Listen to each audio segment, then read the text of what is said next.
мною принято решение о проведении специальной военной операции. مانگێک بەسەر دەستپێکردنی داگیرکاری رووسیا بۆ سەر ئۆکراین تێپەڕی. هێشتا لەشکرکێشی و جەنگ نەوەستاوە، بەڵام پێشڕەوی رووسیا سست بووە و هیچ شارێکی گەورەی کۆنتڕۆڵ نەکردووە. بەرگریکردنی ئۆکراینیش لە خاکەکەی بە بەهێزی بەردەوامە. دوای 4 هەفتە لە جەنگ ئێستا شاری ماریۆپۆل لە خۆرهەڵاتی ئۆکراین ناوەندی گەرمی شەڕ و بۆردومانەکانە. لە کێڤ و خارکیڤ و ناوچەکانی لوهانکس و دۆنێتسک و چەند شارێکی سنووری تریش شەڕ نەوەستاوە.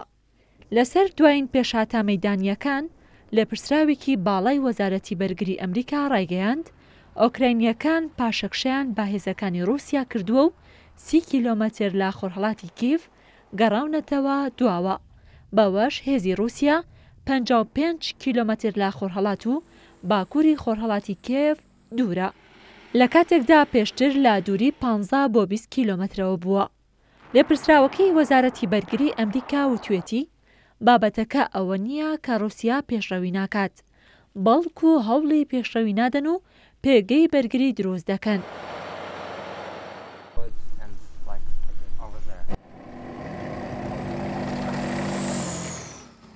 ئێرەش شاری خارکێڤە لە خۆرهەڵاتی ئۆکراین. بۆردومانی رووسیا بۆ سەر ئەو شارە بەردەوامە و گەمارۆدراوە.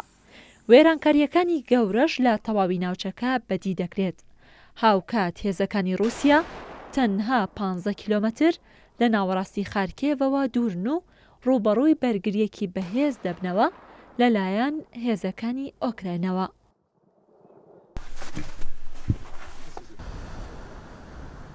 لە شاری ئۆدێساش کە شارێکی کەناراویە، پێنتاگۆن دەڵێت گۆڕانکاریەکی ئەوتۆ نەهاتۆتە ئاراوە. خۆبەخشانیش چەندین کیسە پڕ دەکەن لە خۆڵ بۆ دروستکردنی پەرژینێک لە دەوری شارەکە لە دژی هێرشەکانی رووسیا. ئەو کەشتیانەی رووسیاش کە چەندین جار ئۆدێسایان بۆردومان دەکرد 2 ڕۆژە هیچ موشکێکیان ئاراستەی ئەو شارە نەکردووە. بەوتەی لێپرسراوانی ئەمریکا ئێستا سوپای رووسیا گرنگیەکی زۆر بە ناوچەکانی لۆهانکس و دۆنێتسک دەدات کە سەر بە رووسیان. هەوڵی ئەوەش دەدەن هێزەکانی ئۆکراین کە لە ساڵی 2014ەوە لەو ناوچانە دانراون بە جێگیری بهێڵنەوە بۆ ئەوەی لە شوێنی تر بەکار نەهێندرێن. هەرچی شاری ماریۆپۆلا لە دومین ڕۆژی دەستپێکی جەنگەکەوە لەژێر بۆردومانێکی زۆری رووسیادایە. لە ئێستادا ماریۆپۆل ئامانجی سەرەکی رووسایە و گەرمترین مەیدانی شەڕە. گرنگی ئەو شارە بۆ رووسیا دەگەڕێتەوە بۆ ئەوەی دەیەوێت لەو شارەوە ڕێڕەوێک لە نێوان کریما و دۆنباس دروست بکات. بەوەش ئابووری کێڤ ئەوەندەی تر دەخاتە ژێر فشارەوە و جوداخوازەکانی کریما و دۆنباس لەگەڵ سوپای رووسیا یەک دەگرن و ڕیزەکانیان پتەوتر دەکەن.